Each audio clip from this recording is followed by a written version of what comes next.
Hello students, आज हम पढ़ेंगे क्लास 10 साइंस का 12th चैप्टर इलेक्ट्रिसिटी। इस वीडियो में हम पूरा चैप्टर जो है बहुत ही शॉर्ट में कवर करेंगे। ये हमारे 6 पेजेस के नोट्स हैं। इनका लिंक आपको डिस्क्रिप्शन में मिल जाएगा। चलिए शुरू करते हैं सर जी की क्लास। आप लोगों ने कॉम तो यूज़ किया ही होगा।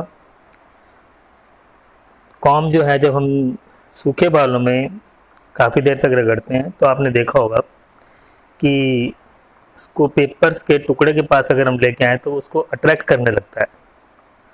ऐसा क्यों होता है? उसका कारण ये है कि उस पर चार्ज आ जाता है। कॉम पे चार्ज आ जाता है रगड़ने से सिर में बालों के साथ। आप कहेंगे जी चार्ज क्या चीज़ है? देखिए, ऐसा है कि आपको मालूम है सारी चीज़ें एटम से बनी हुई हैं, छोटे छोटे एटम से मिलकर बनी हुई हैं, और हर एटम में इलेक्ट्रॉन्स होते हैं। जब हम किसी चीज़ को रगड़ते हैं दूसरी चीज़ के साथ तो इलेक्ट्रॉन जो होते हैं एक जगह से दूसरी जगह शिफ्ट हो जाते हैं। तो जहाँ से वो शिफ्ट होते हैं वहाँ इलेक्ट्रॉन कम हो जाते हैं, और जहाँ चले जाते हैं वहाँ इलेक्ट्रॉन ज़्यादा हो जाते हैं। अब जहाँ ज़्यादा हो गए वहाँ पर नेगेटिव चार्ज आ जाता है, और जहाँ से शिफ्ट हो गए वहाँ पॉजिटिव चार्ज आ जाता है।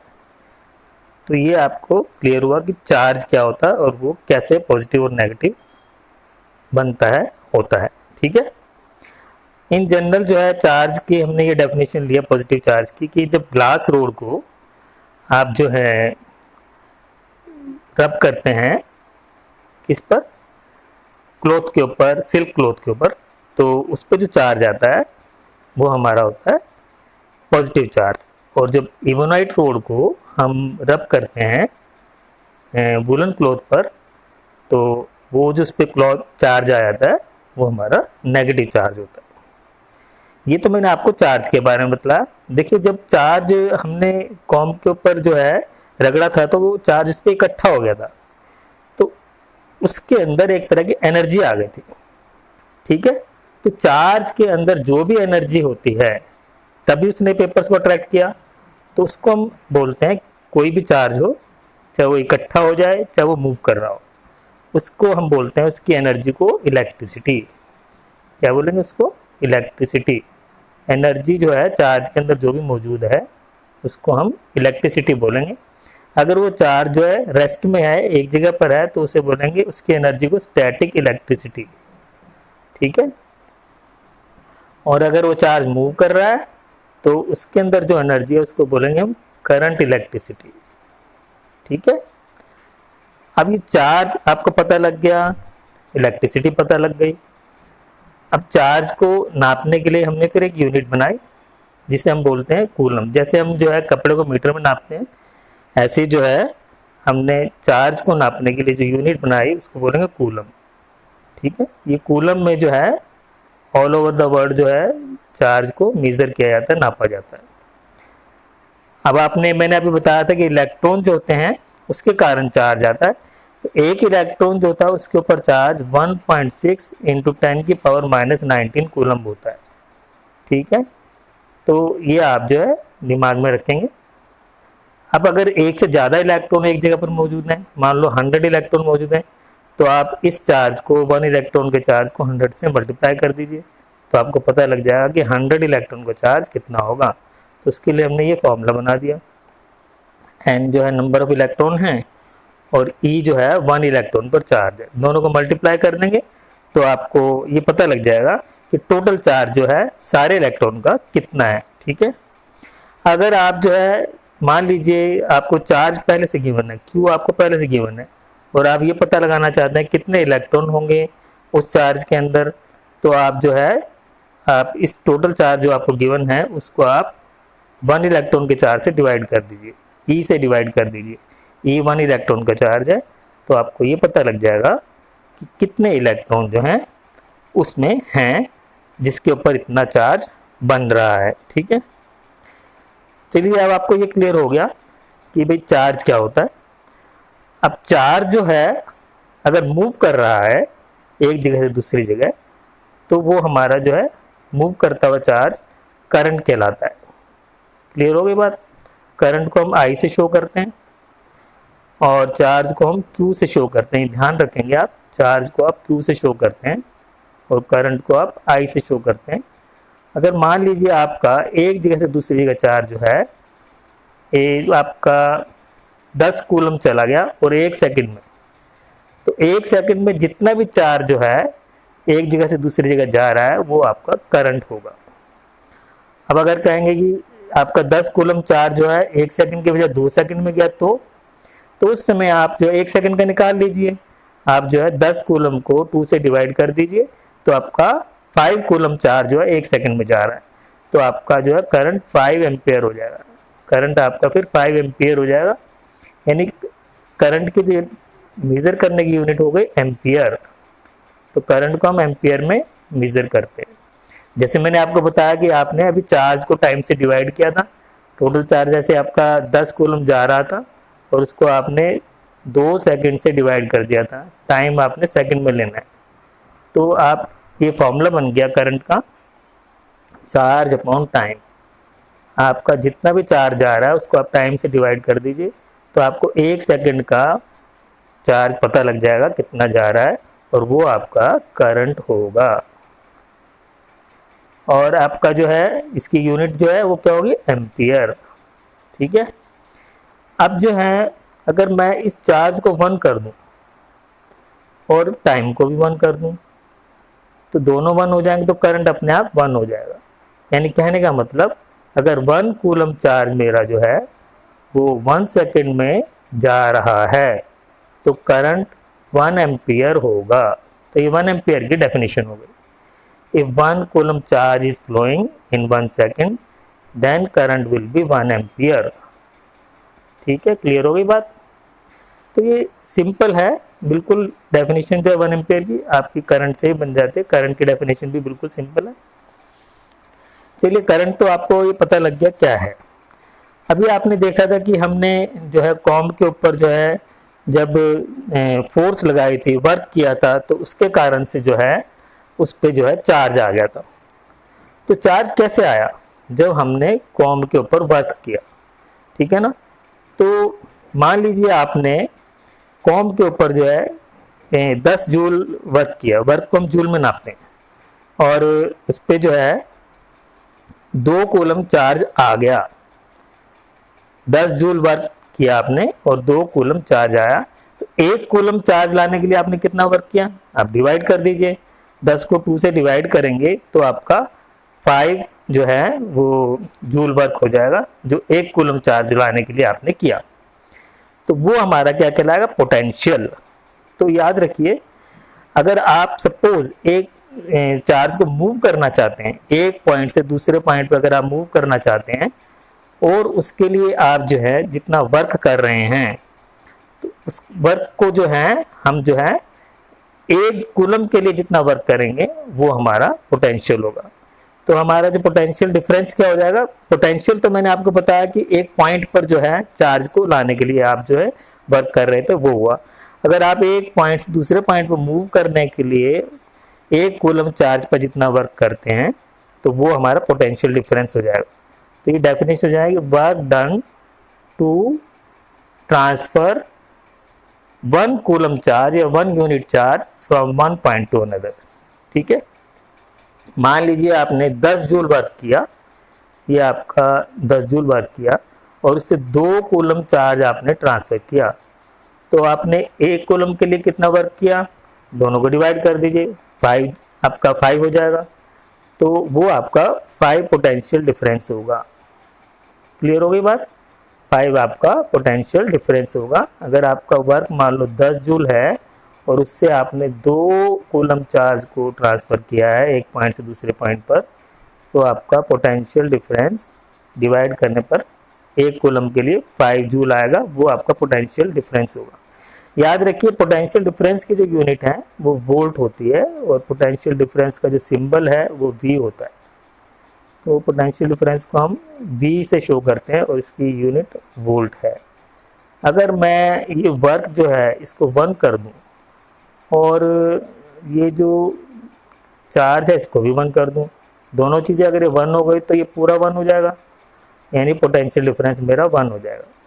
कहने का मतलब अगर मैं 1 जूल वर्क से 1 कूलम चार्ज को एक जगह से दूसरी जगह भेज देता हूँ तो मेरा जो पोटेंशियल डिफरेंस है उन दोनों पॉइंट्स के बीच में 1 वोल्ट होगा। क्लियर हो गई बात? 1 वोल्ट की डेफिनेशन क्लियर हो गई। अब आप जो है ये तो क्लियर हो गया, अभी चार्ज आप मूव करते हैं और उसके लिए आप जो है पोटेंशियल डिफरेंस का यूज़ करते हैं, तभी वो चार्ज एक जगह से दूसरी जगह जाता है। लेकिन पोटेंशियल डिफरेंस आप क्रिएट कैसे करेंगे? तो उसके लिए हम जो है बैटरी या सेल वगैरह का यूज़ करते हैं। ये हमारे सोर्स है जो पोटेंशियल डिफरेंस क्रिएट करने का काम करते हैं, ठीक है। और इस पोटेंशियल डिफरेंस को मेज़र करने के लिए जो है हम किस चीज़ का यूज़ करते हैं? इसको यूज़ करते वोल्ट मीटर का यूज़ करते हैं। ये हमारा पोटेंशियल डिफरेंस को मेज़र करता है। इसका रेजिस्टेंस जो होता है वो काफ़ी ज़्यादा होता है। अब रेजिस्टेंस कहेंगे क्या चीज़ है? तो रेजिस्टेंस जो होती है वो करंट को रोकने की एबिलिटी होती है। तो वोल्ट मीटर में से ज़्यादा करंट जो है हमें नहीं गुजरने देना होता है, नहीं तो जो है ये सही रीडिंग नहीं दे पाएगा। दूसरा इसको पैरेलल में कनेक्ट करते हैं। ये पैरेलल में कैसे कनेक्ट करना है? ये आप जिस भी चीज़ का पोटेंशियल डिफरेंस नाप रहे हैं, जिस रेजिस्टेंस का, जैसे बल्ब वगैरह का है या किसी पंखे का, तो उसके साथ में अलग से एक तार में लगाते हैं। इसे बोलते हैं पैरेलल में लगाना, ऐसे अलग से, ठीक है। तो ये आपका पैरेलल में लगाया हुआ हमने, ये वोल्ट मीटर देखेंगे, ठीक है। अब जो है करंट को कैसे मेज़र करेंगे? तो करंट को मेज़र करने के लिए हमारे पास जो है क्या है? गैल्वेनोमीटर है, ये थोड़ा सा करंट नापने के लिए है। लेकिन एमीटर जो है वो ज़्यादा करंट नापने के लिए है। और एमीटर जो होता है वो बिल्कुल कम रेजिस्टेंस वाला होना चाहिए, नहीं तो उसमें सारा की सारा जो है उसमें यानी करंट को रोकने की जो एबिलिटी बिल्कुल कम होनी चाहिए, नहीं तो करंट सही मेज़र नहीं हो पाएगा। क्योंकि एमीटर हमारा करंट को मेज़र करता है, तो इसलिए इसका रेजिस्टेंस बिल्कुल कम होना चाहिए।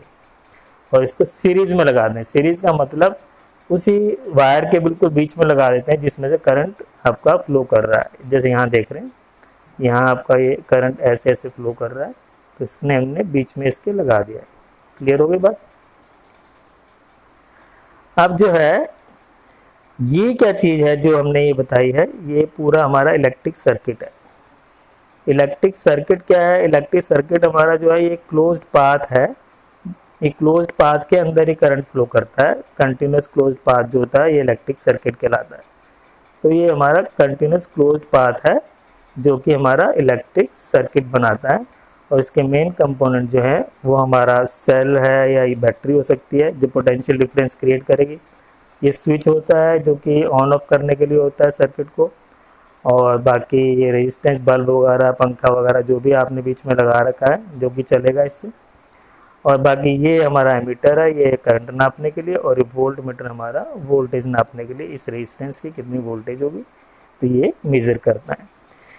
तो ये आपको क्लियर हो गया होगा अच्छी तरह से। चलिए अब आगे चलते हैं।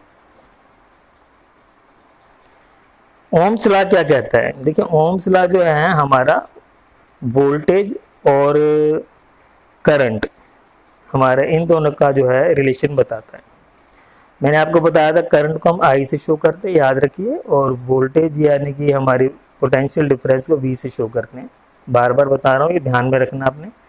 इन दोनों में ये रिलेशन है कि अगर आप जो है कांस्टेंट टेम्परेचर पर करंट जो होता है वो डायरेक्टली प्रोपोर्शनल होता है पोटेंशियल डिफरेंस जो हमने लगाया उसके। तो इसका मतलब ये है कि अगर आप वोल्टेज बढ़ाएंगे, अगर आप जो है पोटेंशियल डिफरेंस बढ़ाएंगे तो करंट भी ज़्यादा प्रोड्यूस होगा, लेकिन टेम्परेचर फिक्स रहना चाहिए, ठीक है।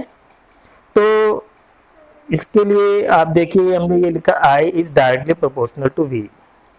डायरेक्टली प्रोपोर्शनल का मतलब ये साइन है बीच में, तो ये क्या कहता है कि I आपका बढ़ेगा अगर आप V बढ़ाएंगे। तो इसको आप उल्टा करके भी लिख सकते हैं, V is directly proportional to I, क्योंकि दोनों एक दूसरे के प्रोपोर्शनल होते हैं।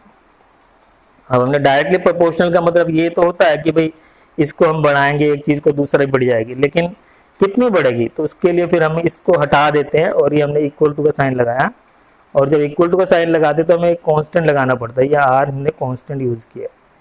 ये कांस्टेंट जो होता है क्या है? R जो है ये हमको ये बता रहा है कि भाई अब जो है रेजिस्टेंस को शो करता है एक्चुअली, कांस्टेंट जो है आर जो हमारा, और रेजिस्टेंस हर जो है मटेरियल का अलग अलग होता है, वायर का अलग अलग हो सकता है।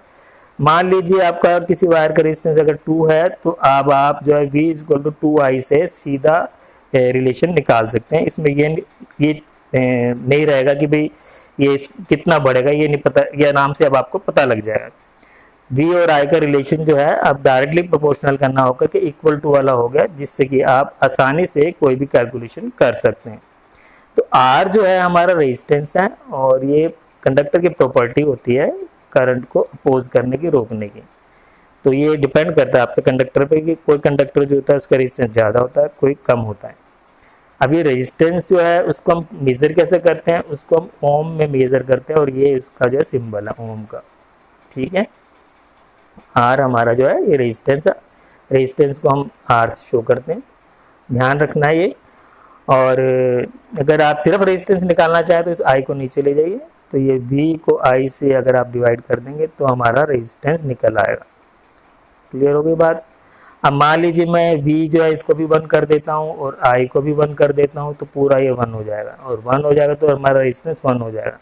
तो कहने का मतलब अगर आप 1 वोल्ट जो है पोटेंशियल डिफरेंस से 1 एम्पियर करंट क्रिएट कर रहे हैं, पैदा कर रहे हैं, तो उस तार का रेजिस्टेंस जो है वो 1 ओम होगा, उस कंडक्टर का रेजिस्टेंस हमारा 1 ओम होगा। ठीक है, ये हमारा हो गया ओम्स लॉ। अब ये ओम्स लॉ में आप ये हमारा इम्पोर्टेंट जो है ये ग्राफ जो है ये भी यही शो करता है। देखिए, अगर हम जो है ये V हमारा इधर को ये V शो कर रहा है वाई एक्सिस के ऊपर, और ये एक्स एक्सिस के ऊपर हमारा करंट है I जो है। अगर मैं V को कम रखता हूँ तो I भी कम है, अगर मैं V बढ़ा देता हूँ तो I जो है मेरा बढ़ रहा है। तो ये हमारा शो कर रहा है कि I जो है V के डायरेक्टली प्रोपोर्शनल है, दोनों जो हैं एक के बढ़ाने से दूसरा बढ़ता है। नेक्स्ट है हमारा कि कौन कौन से फैक्टर्स हैं जिन पे रेजिस्टेंस जो है रेजिस्टेंस जिनसे अफेक्ट होता है। हमने अभी बताया था ना कि रेजिस्टेंस जो है कंडक्टर की प्रॉपर्टी होती है, तो ये किन चीज़ों पर डिपेंड करती है। तो रेजिस्टेंस जो होता है कंडक्टर का वो डायरेक्टली प्रोपोर्शनल होता है लेंथ ऑफ द कंडक्टर के और टेम्परेचर के, और इन्वर्सली प्रोपोर्शनल होता है आपका area of cross section of conductor. Area of cross section of conductor मतलब कि तार कितनी मोटी है।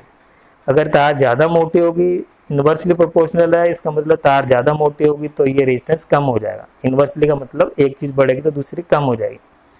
बाकी टेम्परेचर के डायरेक्टली प्रोपोर्शनल है, तो अगर टेम्परेचर ज़्यादा रखेंगे तो रेजिस्टेंस बढ़ जाएगा। लेंथ के ज़्यादा डायरेक्टली प्रोपोर्शनल है, तो लेंथ अगर तार लंबी होगी कंडक्टर की तो उसके अंदर जो है रेजिस्टेंस ज़्यादा होगा। एक लेंथ बढ़ाएंगे तो ये भी बढ़ जाएगा। तो सीधी सीधी बात ये हो गई कि लेंथ के डायरेक्टली प्रोपोर्शनल है हमारा रेजिस्टेंस, आर रेजिस्टेंस है और एल हमारी लेंथ ऑफ द कंडक्टर है। ये डायरेक्टली प्रोपोर्शनल का साइन है। इन्वर्सली प्रोपोर्शनल के लिए हम 1/में करके लिख देते हैं, तो एरिया के इन्वर्सली प्रोपोर्शनल है हमारा रेजिस्टेंस, ये रेजिस्टेंस है।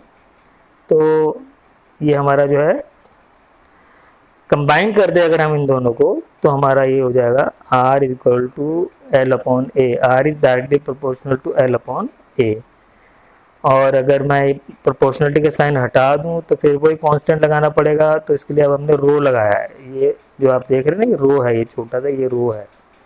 तो ये रो क्या है भाई, ये रेजिस्टिविटी है, ये प्रॉपर्टी ऑफ द मटेरियल है जो कि कंडक्टर के अंदर होती है और करंट को अपोज करती है।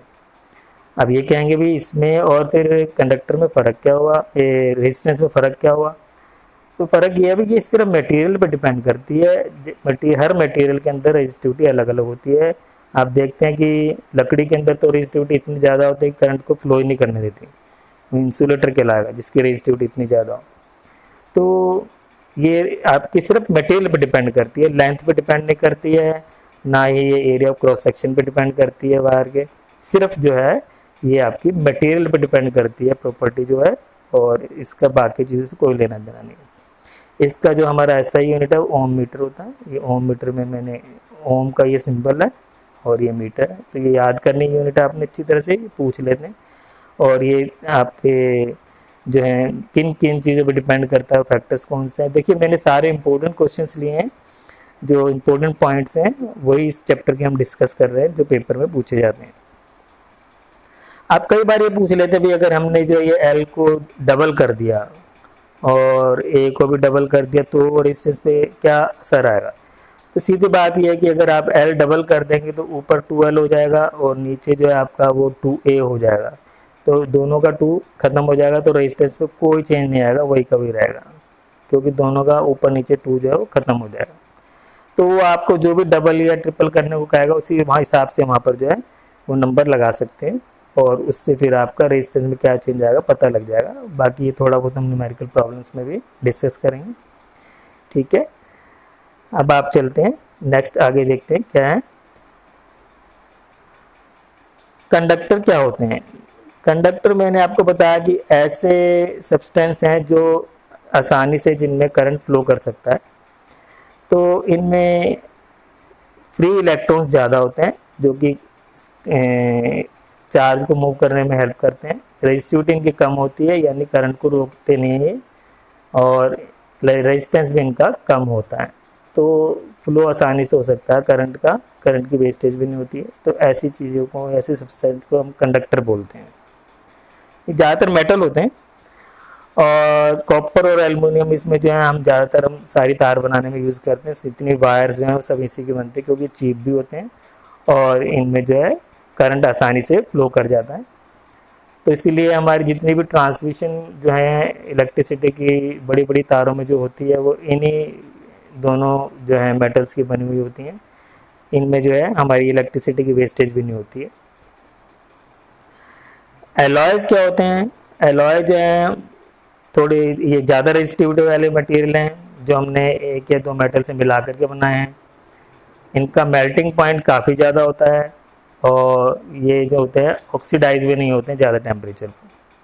तो ये स्पेशली हमने एलॉयज ऐसे लिए हैं। ये एलॉयज जो है, वैसे एलॉय की डेफिनेशन ये नहीं है, एलॉय की डेफिनेशन ये हम एलॉय का यूज़ बता रहे हैं कि किस प्रकार से जो है हमारा एलॉय का यूज़ है इसमें इलेक्ट्रिसिटी में। तो एलॉय में मेनली निक्रोम वायर जो होती है हमारी वो यूज़ होती हैं, जो कि हमारे हीटिंग डिवाइसेस में यूज़ होती हैं, और वो इसीलिए यूज़ होती हैं क्योंकि इनका जो हायर मेल्टिंग पॉइंट होता है, हायर मेल्टिंग पॉइंट का मतलब यह है कि ये आसानी से पिघलते नहीं है ज़्यादा टेम्परेचर पे भी, और ये ऑक्सीडाइज नहीं होते हैं, यानी कि ऑक्सीजन से रिएक्शन नहीं करते हैं ज़्यादा टेम्परेचर पर। रेजिस्टिविटी इनकी ज़्यादा होती है, इसका मतलब ये हीट ज़्यादा प्रोड्यूस करते हैं, करंट को ज़्यादा रोकते हैं, जिससे हीट ज़्यादा प्रोड्यूस होती है। तो ये ज़्यादा हमारे जितने भी जो हीटर्स हैं या इलेक्ट्रिक आयरन हैं उनमें ये चीज़ें हमारी एलॉयज यूज़ होती हैं, ठीक है। अब हमारे रेजिस्टर्स इन सीरीज, ये क्या चीज़ है। देखिए ऐसा है कि आपने देखा होगा कि दिवाली के टाइम पे आप बहुत सारी बल्ब की लड़ियाँ लगाते हैं, तो एक ही तार में आपने बहुत सारे बल्ब कनेक्ट कर दिए, 1 2 3 बल्ब जैसे हमने एक ही तार में लगा दिए, तो ये हमारा कहलाएगा हमने सीरीज़ में लगा दिए हैं, ठीक है। तो इसमें सारे रजिस्टर्स या बल्ब कह लो या आप जितनी भी चीज़ें लगा रहे हो एक ही वायर में एक साथ लगा दिए एंड टू एंड। क्लियर हो गई बात। अब इन सब में जो अब एक ही वायर में लगा दिए तो जो करंट होता है वो इस सब में से एक सेम जाएगा, तो ये हमारा करंट है वो सब में से एक सा गुजर रहा है। तो करंट इसमें जो है हमारा जो सीरीज में सेम रहता है, सब में से एक सा पास होगा। लेकिन जो वोल्टेज है हमारी, जो पोटेंशियल डिफरेंस है वो हर रेजिस्टेंस के अंदर जो है अलग अलग होगा, वो सब में थोड़ा थोड़ा बढ़ जाएगा। तो ये टोटल वोल्टेज है हमारी, तो ये वोल्टेज होगी ये हमारी थोड़ी सी इसके अंदर चली जाएगी, बाकी थोड़ी सी इसमें चली गई है और थोड़ी सी इसमें चली गई है, तो हमने इसलिए V1 V2 और V3 लिख दिया है। इन तीनों का जो सम होगा V1 V2 V3 का वो टोटल वोल्टेज के इक्वल होगा। क्लियर हो गई बात। अब आपको मालूम है ओम्स लॉ से कि जो पोटेंशियल डिफरेंस होता है वो करंट इंटू रेजिस्टेंस के बराबर होता है, ये ओम्स लॉ है। तो हमने कहा भी V की जगह पर हम जो IR लिख सकते हैं ओम्स लॉ के अकॉर्डिंग।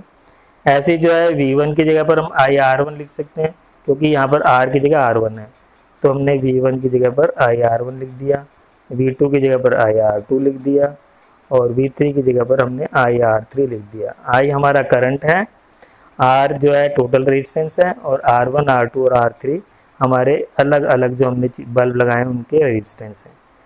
तो ये हमने इसमें वैल्यू डाल दी। अब हम पूरी इक्वेशन को आई से डिवाइड कर देते हैं, तो आई से जब डिवाइड करेंगे तो ये सबका आई जो है यहाँ से कट जाएगा, और ये कटने के बाद आपके पास ये इक्वेशन आ जाएगी। तो ये टोटल रेजिस्टेंस निकालना सीरीज में बिल्कुल आसान है। सारे रेजिस्टेंस को आप जो है प्लस कर लीजिए तो टोटल रेजिस्टेंस आ जाएगा। तो आप देखिए इसमें जैसे आपका क्वेश्चन आ गया कोई कि मान लीजिए आपका जो है इस ये वाला रेजिस्टेंस आपका 1 है, ये आपका रेजिस्टेंस 2 है, ये आपका रेजिस्टेंस 3 है। अब आपसे वो कहता है भाई 6 वोल्ट जो हमने यहाँ लगाया है तो कितना जो है हमारा टोटल रेजिस्टेंस होगा। तो आप सबको प्लस कर लीजिए, 1 + 2 + 3 कितना हो जाएगा, ये आपका 1 + 2 + 3 जो है ये आपका 6 हो जाएगा, है ना। टोटल रेजिस्टेंस पता लग गया। उसके बाद जो आपको V पता है, वोल्टेज पता है, तो आप जो है करंट निकाल सकते हैं। तो करंट हमारा कितना हो जाएगा, करंट हमारा हो जाएगा V/R। तो ये V/R निकालेंगे तो V आपका 6 है, तो आप 6 को जो है 6 से डिवाइड कर दीजिए। तो आप 6 को 6 से डिवाइड करेंगे तो आपका जो है ये 1 आ जाएगा। तो आपका करंट 1 एम्पियर आ जाएगा। अब करंट टोटल सर्किट का 1 एम्पियर आ गया, तो उससे फिर आप जो है V1 निकाल सकते हैं। V1 कैसे निकाल सकते हैं, भी इसके अंदर कितना वोल्टेज, जब पहला बल्ब कितना वोल्टेज खा रहा है, तो आप जो है VIR1 से निकालेंगे। तो करंट आपका जो है वो आपका 1 है और R1 भी आपका 1 है। तो आपका जो है ये टोटल जो है V1 आपका 1 निकल आएगा। ऐसे V2 और V3 भी आप निकाल सकते हैं। तो सबसे पहले आप क्या करेंगे, इसमें सबसे पहले आप टोटल रेजिस्टेंस निकालेंगे, फिर आप करंट निकालेंगे, उसके बाद जो है आप V1 या V2 या V3 निकाल सकते हैं। कोई दिक्कत नहीं है, ये आप ध्यान रखिए। सीरीज में जब भी होगा तो आपको इसी तरीके से करना है। क्लियर हो गई बात। चलिए अब हम आगे चलते हैं। देखिए ये हमारा है रेजिस्टेंस इन पैरेलल। तो पैरेलल में जब रेजिस्टेंस होगा तो क्या करेंगे, पैरेलल का मतलब 2 पॉइंट से आपने बहुत सारे जो है बल्ब लगा दिए। जैसे आपने एक बल्ब इधर लगा दिया एक तार में, एक बल्ब इधर लगा दिया बीच में तार में, एक तीसरी तार में आपने इधर से ये बल्ब लगा दिया। ये 2 पॉइंट से 3 अलग अलग वायर आपने कनेक्ट कर दी, तो ये पैरेलल में कहलाएंगे। तो ये हमारा पहले बल्ब जो है उसको हम R1 बोल रहे हैं, दूसरे को R2, फिर तीसरे को R3। इनका रेजिस्टेंस जो है R1 R2 R3 है। अब आप देख रहे हैं इसके अंदर जो करंट हमारा यहाँ से चला और यहाँ आकर के ये 3 पार्ट में बट गया। एक पार्ट ये हो गया और आपका जो है दूसरा पार्ट ये हो गया और आपका तीसरा पार्ट यहाँ से ये चला गया। तो ये हमने तीनों जो करंट जो है इसमें हमारा डिवाइड हो रहा है। तो इसमें हम क्या बोलेंगे कि पोटेंशियल डिफरेंस जो है इन दोनों पॉइंट्स के बीच में, यहाँ और यहाँ पर जो पोटेंशियल डिफरेंस जो है इन्हीं दोनों पॉइंट्स के बीच में सब में ले रहे हैं, तो ये सब में पोटेंशियल डिफरेंस आपका सेम है। तो पोटेंशियल डिफरेंस जो है इसमें सेम रहता है और करंट जो होता है वो डिवाइड हो जाता है इसमें अलग अलग पार्ट में। तो इसमें हम लिखेंगे करंट हमारा जो है टोटल करंट जो है हमारा I1 I2 और I3 में बट गया है।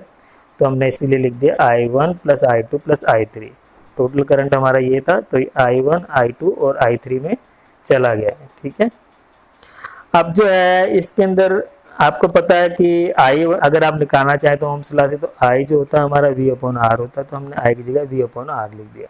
ऐसे I1 की जगह हमने V/R1 लिख दिया, I2 की जगह पर हमने V/R2 लिख दिया, I3 की जगह हमने V/R3 लिख दिया। क्लियर हो गई बात। ओम्स लॉ का यूज़ किया है और फिर हमने V से इसको डिवाइड कर दिया है, तो V सबका कट जाएगा और काटने के बाद जो है आपका 1 बचेगा। तो ये आपका फॉर्मूला बन जाएगा। याद रखिए जब आप इस तरीके का यूज़ करते हैं तो इसमें रेजिस्टेंस आपका जो टोटल आएगा वो सबसे कम होगा, R1 R2 R3 तीनों से कम होगा। यानी कहने का मतलब ये हुआ कि आपका जो रेजिस्टेंस है वो टोटल रेजिस्टेंस वो इसमें कम हो जाता है पैरेलल में लगाने से। ये बहुत बड़ा फायदा है इसका। ठीक है। जैसे मैंने आपको पीछे बतलाया था कि भाई इसके अंदर जो है आप क्या करेंगे। अभी मैंने आपको पीछे बताया था कि मान लीजिए ये रेजिस्टेंस जो था ये 1 था, ये आपका 2 था और इसी आपका रेजिस्टेंस तीसरे वाला बल्ब का 3 था। तो आपका ये 6 दिया हुआ था वोल्टेज। तो उसमें आपने पहले टोटल रेजिस्टेंस निकाला था। देखिए इसमें अगर आप करंट निकालना चाहते हैं तो इसमें आपको जो है टोटल रेजिस्टेंस निकालने की जरूरत नहीं है, क्योंकि इसमें हमारा जो I1 होगा वो आप देखिए क्या है, बड़ा आसानी से निकल आएगा। इसमें V हमारा जो है ये पहले से मालूम है 6 है। तो आप 6 को जो है ये R1 से डिवाइड करिए, V/R1 होगा। तो R1 हमारा 1 है, तो ये 6/1 हो जाएगा। ये I1 हो जाएगा।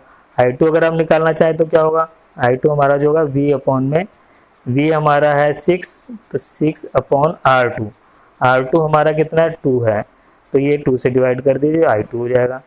ठीक है, ऐसे ही आप I3 निकाल लीजिए, तो I3 हमारा जो हो जाएगा वो भी 6 अपॉन में क्या हो जाएगा, 6 अपॉन हमारा 3 है, हमारा ये जो R जो है 3 हमारा I3 निकल आएगा। तो तीनों को निकालने के बाद आप तीनों को I को प्लस कर लीजिए, टोटल करंट आपको पता लग जाएगा। तो इसमें आप टोटल करंट सीधा निकाल सकते हैं, इसके लिए आपको R निकालने की जरूरत नहीं है। अगर आप R निकालना चाहते हो तो इस फॉर्मूले का यूज़ करके फिर आप R निकालेंगे। क्लियर हो गई बात। तो ये इजी रहता है अगर इसमें आप पैरेलल में जो है सीधा करंट निकालना चाहें, किसी भी एक बल्ब का या जो भी आपने चीज़ कनेक्ट की है तो आप सीधा इससे निकाल सकते हैं। क्लियर हो गई बात, क्योंकि इसमें वोल्टेज जो है हमें पहले से मालूम है और करंट जो रेजिस्टेंस भी सबका अलग से मालूम है, और करंट जो होता है इसमें सब में अलग अलग निकल आता है, क्योंकि इसमें करंट सेम नहीं होता है, सबका अलग अलग होता है। अब देखिए इसमें जो है हमारा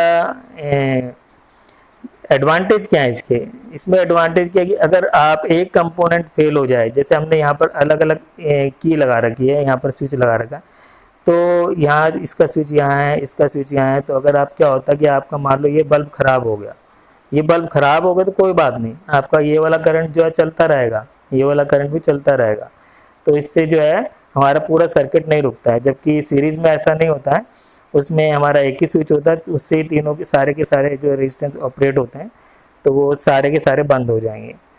इसमें हमारे स्विच सबके अलग अलग होते हैं। तो इसमें आप कह सकते हैं कि अगर आपका एक कंपोनेंट फेल हो जाए तो अदर जो है वो वर्क करेंगे, रजिस्टर जो है बाकी सारे के सारे जो है फेल नहीं होंगे। ठीक है, और सीरीज में जो है ऐसा नहीं होता है। टोटल रेजिस्टेंस जो होता है वो इसमें कम हो जाता है, मैंने आपको बताया ही था, आप इस फॉर्मूले से निकाल के देख लेना कि टोटल रेजिस्टेंस आपका कम आएगा, और ये जो होता है सीरीज में बढ़ जाता है, ऐड हो जाता है, तो ये दूसरा फायदा हो गया इसका। बाकी जो है डिफरेंट कंपोनेंट्स जो होते हैं वो हमारे इनमें अलग अलग करंट जिसको चाहिए तो वो भी हम इसमें लगा सकते हैं, जबकि सीरीज में हमारे ऐसा नहीं होता, सीरीज में सब में करंट सेम पास होता है, तो अलग अलग जिनको करंट चाहिए वो कंपोनेंट हम नहीं लगा सकते। यहाँ पर हमारा करंट जो है अलग अलग है, इसका करंट अलग है, इसका करंट अलग है, तो इसलिए हम इनमें अलग अलग करंट ड्रॉ करने वाले कंपोनेंट जो है लगा सकते हैं। आगे बात समझे, चलिए अब हम आगे चलते हैं।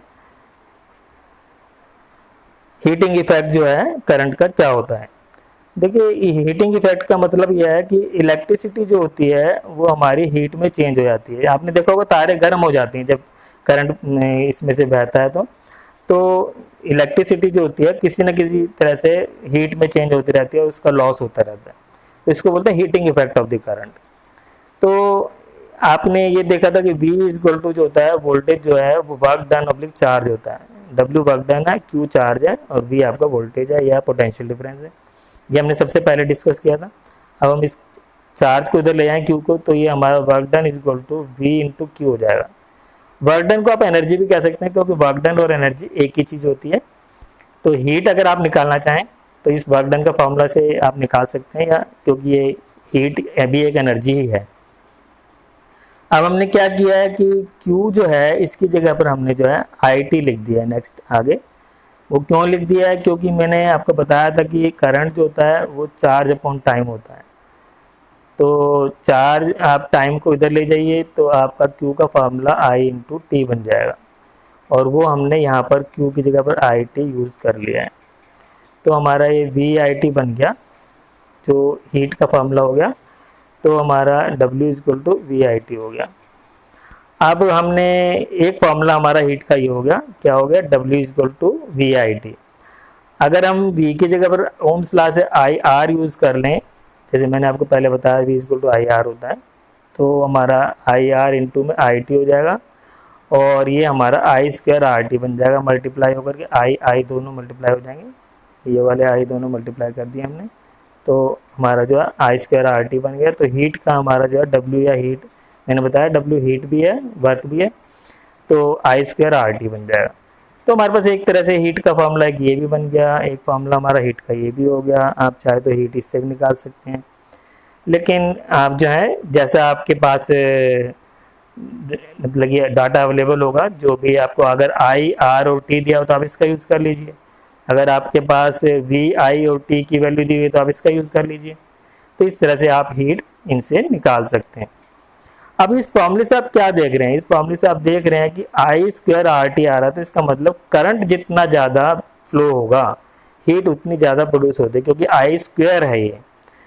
मान लीजिए आपका जो है वो कहता है कि भी मैंने जो है करंट को डबल कर दिया, तो करंट डबल करने पर क्या होगा, आप देखिए करंट डबल कर देते हैं अगर हम, तो डब्ल्यू क्या होगा, ये 2I हो जाएगा और इसकी स्क्वायर हो जाएगी और बाकी आर टी तो ऐसे ही रहेगा। तो स्क्वायर होने से हमारा जो है ये 2 की स्क्वायर जो होगी ये 4 बन जाएगा, तो 4I स्क्वायर आर टी हो जाएगा। तो 4I स्क्वायर आर टी का मतलब क्या हुआ, 4I स्क्वायर आर टी का मतलब ये होगा कि भाई ये करंट हमारा 4 टाइम हो गया पहले से। तो करंट हमारा जो है 4 टाइम हो गया है। करंट 4 टाइम होने का मतलब ये हुआ कि करंट नहीं, हमारी हीट जो है 4 टाइम हो गई, 4I square R T, heat हमारी 4 टाइम्स हो गई। तो इसका मतलब करंट जो है ज़्यादा इंपॉर्टेंट है हीट प्रोड्यूस करने में, ठीक है। तो ये याद रखना कि करंट हम ज़्यादा कभी भी नहीं रखते हैं जब हम दूर तक जो है ट्रांसमिशन करते हैं, क्योंकि उसमें जो है हीट में ही हमारा सारा लॉस हो जाएगा। तो इसलिए जब तारों में बाहर से दूर से हमारी जो इलेक्ट्रिसिटी आती है तो उसमें करंट को कम रखा जाता है, ताकि जो है हमारी जो है लॉस जो है वो कम हो, ठीक है। तो ये जूल्स लॉ हमारा जो है यही कहता है, ये joules law of heating effect जो है ये कहता है कि आपका हीट प्रोड्यूस होगी आई स्क्वायर के डायरेक्टली प्रोपोर्शनल होगी स्क्वायर ऑफ द करंट के, और आर जो रेजिस्टेंस ऑफ द कंडक्टर के डायरेक्टली प्रोपोर्शनल होगी, और टाइम जो है जितना ले रहे हैं उसके भी डायरेक्टली प्रोपोर्शनल होगी, जैसे कि ऊपर पता लग रहा है आपको। तो ये हमारा जूल्स लॉ है। और हीटिंग इफेक्ट जो होता है वो हमारा जो है वो हीटर्स में फ़ायदेमंद है, इलेक्ट्रिक आयरन्स में, बल्ब में हम यहाँ इसका यूज़ करते हैं, क्योंकि अगर हम हीट प्रोड्यूस नहीं करेंगे तो हीटर जो है वो बेकार है।